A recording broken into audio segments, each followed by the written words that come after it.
A nadie le importaba la OMS hasta que llegó el coronavirus. Y claro, tiene que llegar una pandemia para que el mundo empiece a fijarse en lo que dice y hace la Organización Mundial de la Salud. Hablamos del referente internacional en todo lo que tenga que ver con medicina.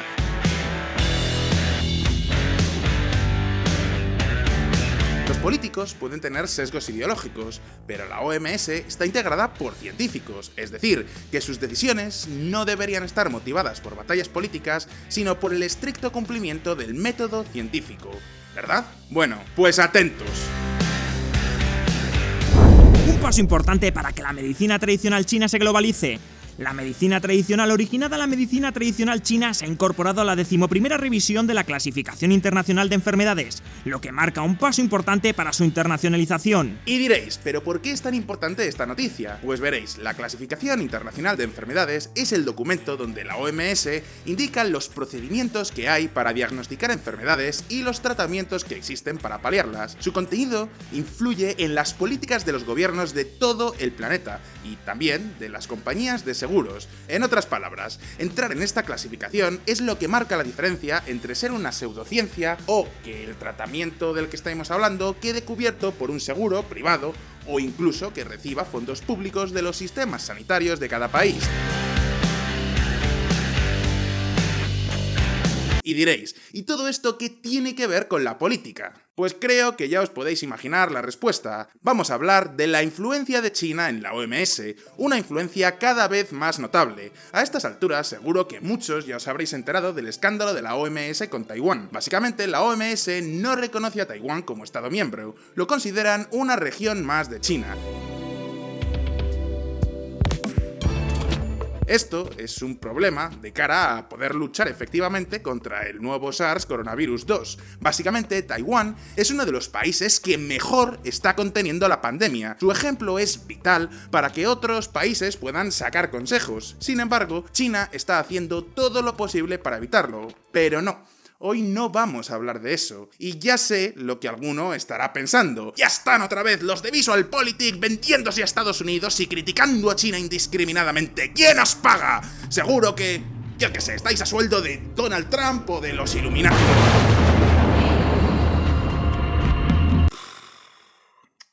Vamos a ver, mira, tú, el que has dicho eso, sí. Mira, si echas un vistazo a nuestras playlists, verás que tenemos más de 40 vídeos sobre China y otros tantos sobre Estados Unidos, y podrás encontrar montones de vídeos donde hemos criticado a Donald Trump y la política de Estados Unidos en un montón de frentes. Vamos, que si quieres buscar críticas a Donald Trump, has venido al lugar indicado. Y por supuesto, nunca hemos tenido el más mínimo problema mostrando las cosas buenas de China, que son muchas. Por ejemplo, sus inversiones en África, muchas cosas del proyecto One Belt One Road y, por supuesto, el enorme crecimiento que han tenido en los últimos 30 o 40 años. Si quieres enterarte de todas esas cosas, también estás en el canal indicado. Ahora bien, hay muchos aspectos donde esa influencia china puede ser muy peligrosa, y el de la medicina y el de la medicina tradicional china es uno de ellos. Pensadlo bien, criticar a un político es normal. Sin embargo, la OMS es una autoridad científica. No nos queda más remedio que confiar en lo que nos dicen porque casi nadie sabemos de medicina.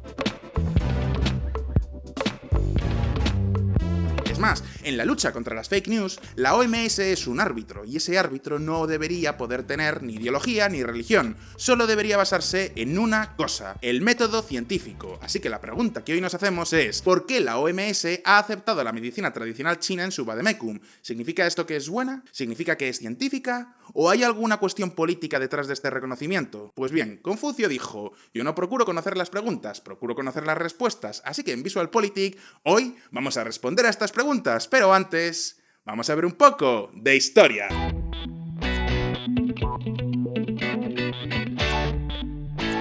El doctor del planeta. Confucio dijo, estudia el pasado si quieres pronosticar el futuro. Por eso tenemos que viajar hasta el año 1948, año en el que se crea la OMS con sede en Ginebra, Suiza.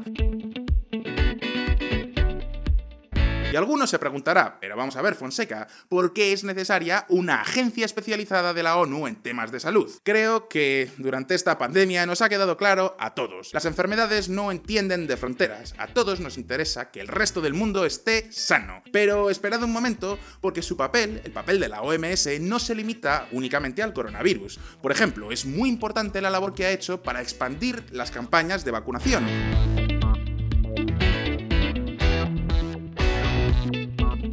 no, esto no es únicamente una cuestión de ayuda humanitaria. Por ejemplo, imaginad a alguien que vive en el Congo. El Congo es un país muy pobre y la mayor parte de la gente no puede acudir al médico porque no se lo puede costear o porque a lo mejor no hay hospitales cerca. Vamos a suponer que de repente en el Congo hubiera una epidemia de sarampión. Pues bien, bastaría que llegara un congoleño infectado a España, Alemania o Estados Unidos para que pudiéramos tener el sarampión en la puerta de nuestra casa. Y lo cierto es que la OMS en este sentido tiene mucho de lo que presumir. Su mayor éxito llegó hace 40 años, la viruela. La viruela es la única enfermedad humana que ya solo existe en los laboratorios. Además, otras dolencias están prácticamente bajo control, así que enfermedades como la poliomielitis ya no son un problema, aunque podrían volver a serlo si países como Afganistán o Pakistán no terminan de erradicarla. De nuevo, el papel de la OMS es crucial en este aspecto, y es por eso por lo que la Organización Mundial de la Salud cumple 3 funciones como el gran doctor del planeta. La primera es apoyar a países en vías de desarrollo a extender sus campañas de vacunación. Elogio a los valientes trabajadores de la vacuna contra la poliomielitis, en su mayoría mujeres que trabajan para erradicar la poliomielitis en Pakistán. Se han logrado importantes avances, pero necesitamos un impulso concertado para erradicar esta terrible enfermedad. Antonio Guterres, secretario general de la ONU. Pero también en los países más pobres, la OMS se implica directamente para contener los brotes de enfermedades infecciosas.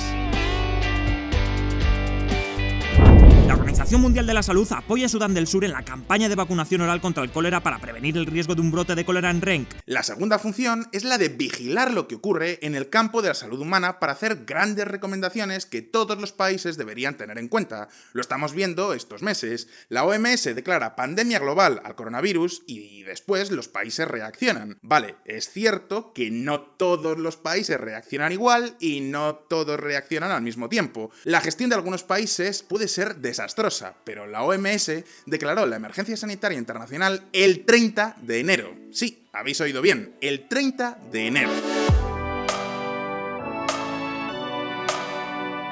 Finalmente está la función de actualizar el Vademecum, es decir, aclarar cuáles son los tratamientos que funcionan y cuáles son los que no funcionan. Por ejemplo, la OMS hace poco dijo, cuidado con las nitrosaminas que son potencialmente cancerígenas. ¿Y qué han hecho entonces las agencias del medicamento de cada país? Pues obviamente, buscar dónde están esas dichosas nitrosaminas y las han encontrado en los fármacos como el Zantac. ¿Qué ha ocurrido después? Pues atentos. La Administración de Alimentos y Medicamentos de Estados Unidos encuentra impurezas que podrían causar cáncer en Zantac, el medicamento para la acidez estomacal. Y ahora os estaréis preguntando, ¿y cómo funciona la OMS? Pues os lo explico. La OMS está formada por médicos especialistas en salud pública, científicos y epidemiólogos de todo el mundo, pero estos no están mirando por el microscopio todo el día. El trabajo de laboratorio corresponde a los más de 700 centros de investigación y universidades de unos 80 países que colaboran con la OMS en sus proyectos. Lo que hace la organización es coordinar toda esta información que llega desde distintos puntos. Y diréis, vale, todo esto está muy bien, pero ¿y quién dirige la OMS? Pues de eso se encarga la Asamblea Mundial de la Salud. Una vez al año, todos los países se reúnen en Ginebra y allí toman las decisiones principales de la organización. Una de sus funciones es nombrar al comité ejecutivo y a su director general, que actualmente es el etíope Tedros Adhanom Ghebreyesus. Como os podéis imaginar, el voto de cada país vale lo mismo, pero atentos, porque aquí es donde viene la parte buena. Muchos ya os estaréis preguntando, sí, vale, todo esto está muy bien, pero a ver, Fonseca, ¿quién paga todo esto? Pues a la hora de pagar, no todos los países aportan lo mismo. La financiación de la OMS depende en su mayor parte de países como Estados Unidos, Reino Unido, Alemania y Japón. En otras palabras, durante décadas Estados Unidos ha tenido una enorme capacidad de influencia en las votaciones. Sin embargo, todo ha cambiado con la llegada de Donald Trump. ¿Os acordáis del famoso America First? Algunos podríais pensar que esto era un eslogan vacío, pero nada de eso. Trump siempre ha estado en contra de las organizaciones internacionales, lo que así en lenguaje académico y bonito se suele llamar el multilateralismo, y eso explica noticias como esta. Trump busca reducir a la mitad los fondos de Estados Unidos para la Organización Mundial de la Salud mientras se propaga el coronavirus. Y os preguntaréis, ¿qué pasa en la esfera internacional cuando Estados Unidos da un paso hacia atrás? Pues obviamente que China da un paso adelante y ocupa su lugar. Y diréis, ¿es esto bueno o es esto malo? Pues ahora mismo lo vamos a ver. El método científico. Confucio dijo, aprender sin pensar es inútil, pensar sin aprender, peligroso. Y ya sabéis que la tradición se basa en la repetición más que en el aprendizaje. Como os hemos explicado recientemente en este vídeo, en el sistema sanitario de China conviven la medicina científica y la medicina tradicional. La medicina tradicional china cree en el qi, la energía vital que circula a través de unos canales corporales que llaman meridianos. Los problemas de salud se identifican como desequilibrios de tu qi, así que la medicina tradicional china busca restablecer ese equilibrio a través de diferentes remedios herbales y terapias como ventosas y acupuntura.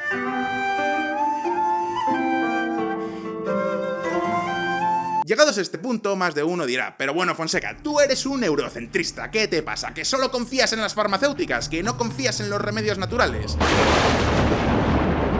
A ver, esperad un momento que vamos a hablar un poquito de epistemología y filosofía de la ciencia. Veréis, la ciencia no tiene nada que ver ni con las farmacéuticas ni con los países. El método científico se basa en dos pilares, la reproducibilidad y la falsabilidad. Es decir, que una cosa no es científica porque lo diga Javier Santaolalla, Crespo, el de Quantum Fracture o Martí de C de Ciencia. No, la ciencia existe si cumple estas premisas. Y os lo voy a explicar con un ejemplo, la historia de la aspirina.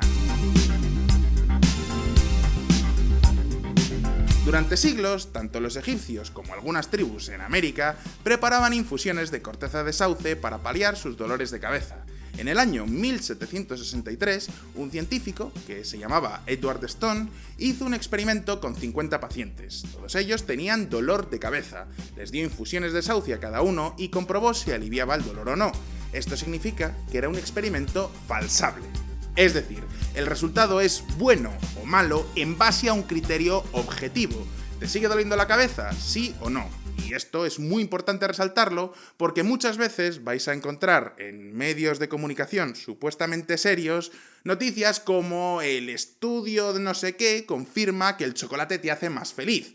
Y lo siento, pero es que la felicidad no es un estado objetivo, no se puede medir. Pero aquí no termina la historia. Los científicos hicieron otros experimentos parecidos y a todos les daban los mismos resultados. Eso significa que era un experimento reproducible. Es decir, que da igual si los pacientes eran de Arkansas o de Múnich. En todos los casos, la corteza de sauce quitaba el dolor de cabeza. Pero no solo eso. Tras muchas investigaciones se dieron cuenta de que podían aislar el principio activo de la corteza de sauce y ese químico era el ácido acetil salicílico. Finalmente, después de muchas más investigaciones, en el año 1899, Bayer encontró una forma de producir ese ácido acetil salicílico de forma industrial y segura, y así es como nació la aspirina.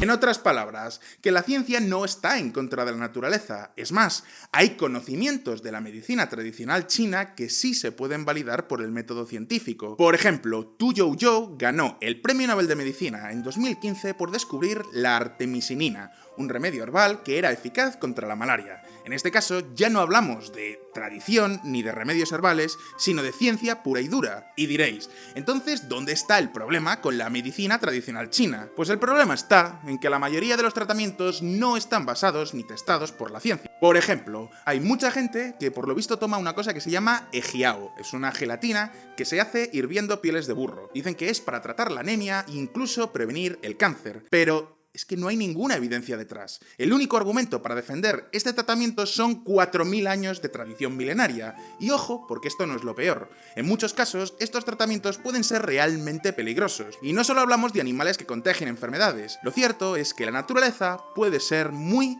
pero que muy peligrosa. ¡Atentos! Un estudio revela que casi el 90% de las medicinas tradicionales chinas contienen pequeñas cantidades de sustancias tóxicas e inquietantes. Y ya estará alguno diciendo, ¿y qué me dices del negocio multimillonario de las farmacéuticas? ¿Cómo os calláis las cosas en VisualPolitik? Si es que cómo se nota que estáis pagados por los intereses del capitalismo internacional.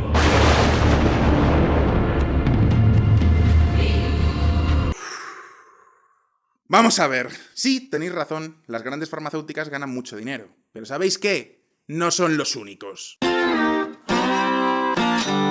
El negocio de la medicina tradicional china sobrepasa los 50.000 millones de dólares con la tan esperada aprobación de la Organización Mundial de la Salud. Porque sí, esto va de medicina tradicional, pero no penséis ni de lejos en un curandero aislado con un saber ancestral transmitido de generación en generación. Tenéis que pensar que en China hay 4.000 hospitales de medicina tradicional y tenéis que pensar en fábricas enteras que hacen este tipo de medicamentos. Se trata de toda una industria y sí, incluso ya hay intentos para curar el coronavirus. La medicina tradicional china gana popularidad en África en mitad del brote de COVID-19. Exacto, en los laboratorios todavía no han sido capaces de sacar una vacuna ni medicamentos contra el coronavirus, pero ya hay tratamiento de medicina tradicional. ¿Os acordáis además del proyecto One Belt One Road, esa enorme red de infraestructuras para conectar a China con el mundo? Pues atentos. África se está convirtiendo en el mejor cliente de la medicina tradicional china. Sin embargo, hasta ahora, fuera de China, la medicina tradicional se considera una pseudociencia, es decir, puede ser legal, pero ni los médicos pueden recomendarlo ni tampoco lo cubre el seguro médico. Es decir, es como si tú quieres hacer yoga. Fenomenal por ti, disfrútalo, pero no es medicina y el seguro no te lo cubre. Y diréis, ¿y quién es esa autoridad internacional que decide los tratamientos que curan y los que no curan? Exacto, la OMS. Ahora mismo lo vamos a ver. La influencia china. Confucio dijo, el hombre que mueve montañas empieza apartando piedrecitas. ¿Y quién puede ser ese hombre para China? Pues sí, nada menos que Tedros Adhanom Ghebreyesus, director general de la OMS. La Organización Mundial de la Salud propone asociaciones con China a lo largo de la ruta de la seda. Ante el vacío dejado por Trump, ahora es China quien tiene la capacidad de influir en la OMS. Beijing es la que movió sus hilos en la Asamblea Mundial de la Salud para que el nuevo director general fuera Tedros. Y diréis, ¿esto ha servido para algo? Pues lo cierto es que sí. De entrada, la OMS no reconoce a Taiwán como Estado independiente. Es decir, según ellos, Taiwán es una región más de China. En principio todo esto tiene mucha lógica. El estatus político de Taiwán es bastante complicado, por no tener ni siquiera tienen presencia en la ONU. El problema es que Taiwán ha sido uno de los mejores ejemplos en la lucha contra el coronavirus. Es importantísimo poder estudiar su caso, más que nada porque pueden ser muy útiles para todos. Sin embargo, todos los oficiales de la OMS evitan este tema, y cuando digo todos los oficiales de la OMS, lo digo en serio. Atentos a esta entrevista. Will the WHO consider Taiwan's membership?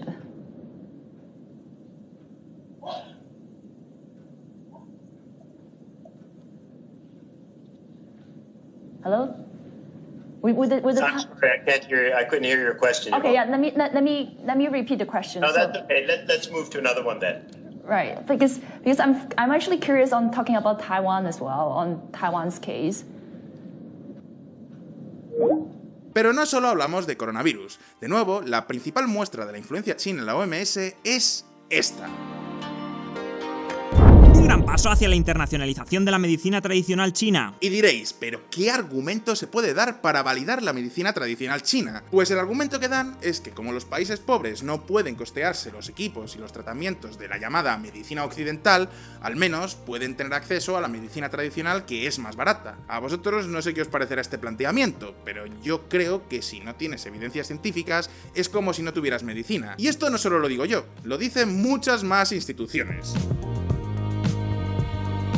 La Academia Europea de Ciencias y Medicina pide diagnósticos y terapias basadas en evidencias como respuesta a la inclusión, por parte de la Organización Mundial de la Salud, de la medicina tradicional china como parte del marco estándar. Sin embargo, la OMS no ha pisado el freno. La inclusión de la medicina tradicional china en el Vademecum será una realidad en 2022. Todavía no está claro qué tipo de terapias y tratamientos quedarán incluidos. Aún no sabemos si nos encontraremos, yo qué sé, extractos de lagarto gecko, sopa de murciélago o si se limitarán a los remedios herbales. En cualquier caso, esta decisión de la OMS podría ser un peligro para la salud pública, pero esperad un momento, porque dar el visto bueno a la medicina tradicional china tiene un riesgo más grande en otros campos de lo que podríamos pensar. Atentos. la medicina tradicional china y qué puede tratar? Fijaos que estamos hablando de una revista tan prestigiosa como Forbes, y en este artículo están dando plena validez a los métodos de la medicina tradicional china. Imaginad lo que puede pasar a partir de ahora con un montón de medios de comunicación que, al igual que Forbes, se fían de lo que dice la OMS y, por tanto, empiezan a reconocer a la medicina tradicional como una disciplina igual de válida que la científica. Por ejemplo, ni yo ni nadie de los que hacemos VisualPolitik tenemos conocimientos de medicina. No podemos estar comprobando todos los estudios y papers para decir que tal terapia es buena o mala porque no es nuestro campo. Para eso están las fuentes de autoridad. Pero imaginad que tuviéramos a un médico en nuestro equipo, alguien que sabe de medicina y que puede comprobar todas esas fuentes y todos esos estudios. Pues seguiríamos teniendo un problema, porque veréis, esto también afecta a esta plataforma, es decir, a YouTube.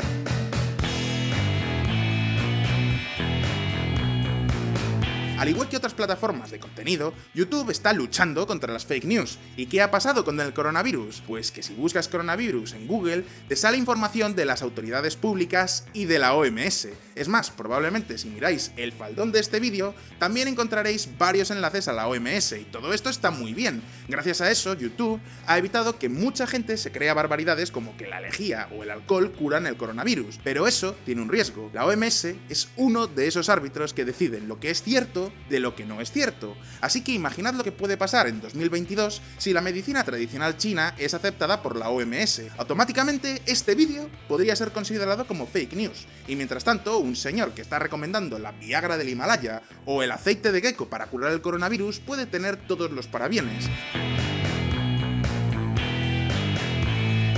Así que, como diría Confucio, ver lo correcto y no hacerlo es falta de coraje o falta de principios. Así que ahora la pregunta es para vosotros. ¿Qué papel creéis que desempeñará la OMS en el mundo post-coronavirus? ¿Creéis que la medicina tradicional china conseguirá expandirse internacionalmente y rivalizar con la medicina científica?